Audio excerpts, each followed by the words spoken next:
A visit to the Titan Missile Museum, about 25 miles south of Tucson, is a trip back into time to the days of the Cold War.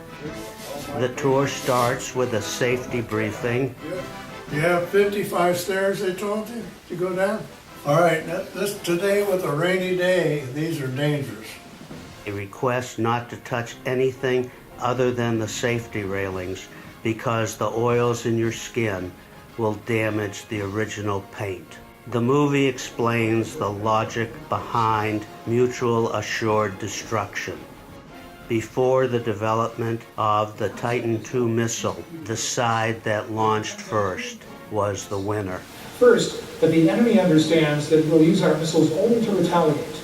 And second, that the enemy understands that if they strike us and manage to destroy most or all of our country, that we can still retaliate with enough firepower to destroy most or all of their country. The gate that you'll see over on this side is the gate where the crew came in. That's where they made the first of their 4 phone calls. They had 3 minutes to get from there into the access portal. If they didn't, it was a security violation. The whole place went on lockdown.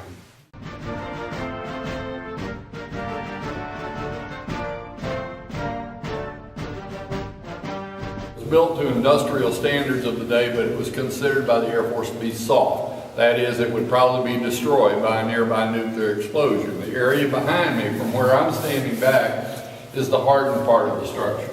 The walls are 4 feet, just a little over 1 meter thick.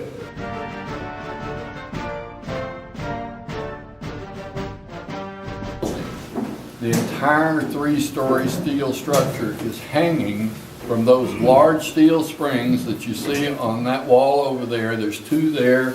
There's 2 behind me here, 2 over there, and 2 back there.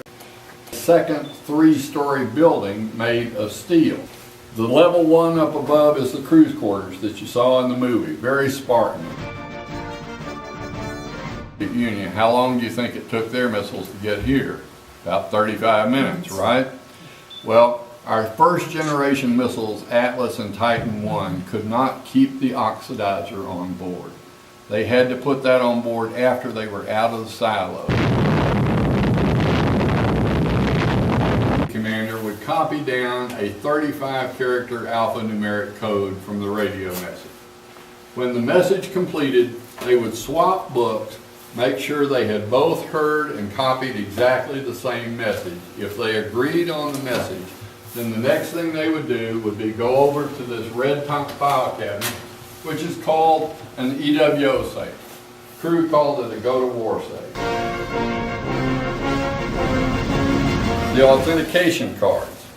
There's only one person in the U.S. that can authorize the release of a nuclear weapon, and that's the president. So how did they know the president authorized the release of this nuclear weapon? They take this stack of authenticator cards out, and there's a whole bunch of them. They look at the first 2 letters on this message, and they look for one of these cards that has the same first 2 letters on the cover. They all have something different on them. If the next 5 characters on this card match the next 5 characters on this message, that was authentication from the president. You've all seen the president walking on the south lawn, and there's a military person walking behind him with a briefcase with a chain around his wrist. They call that the football. That's what's in the football. The authentication codes that the president can give the Department of Defense so they can send them out to the crews, and the crew knows that the president himself has authorized the release of a nuclear weapon. Now, they're 7 feet apart, so one person can't do it. They're spring-loaded in the off position, so you can't turn one and then run over here and turn the other. So it takes, again, 2 people to do it. Okay? So I'm going to ask you to help me do that, all right? Okay, if you'll put your left hand up here, I'm going to give you a countdown. Now, don't do it just yet. Wait until I tell you. I'm going to give you a countdown, 3, 2, 1, launch. And when I do that, turn it clockwise to the right until you see this light here turn green. Can you do that? Okay. Okay, you ready? Yeah. 3, 2, 1, launch. Give it a turn and hold it and tell me when it turns green. Green. Okay, you can turn it loose. Welcome to World War III. You started something you can't stop. It's like pulling the trigger on a rifle. The bullet is going down the barrel. There's no oops button. We changed our minds. We don't want to do this. There's no abort system on it.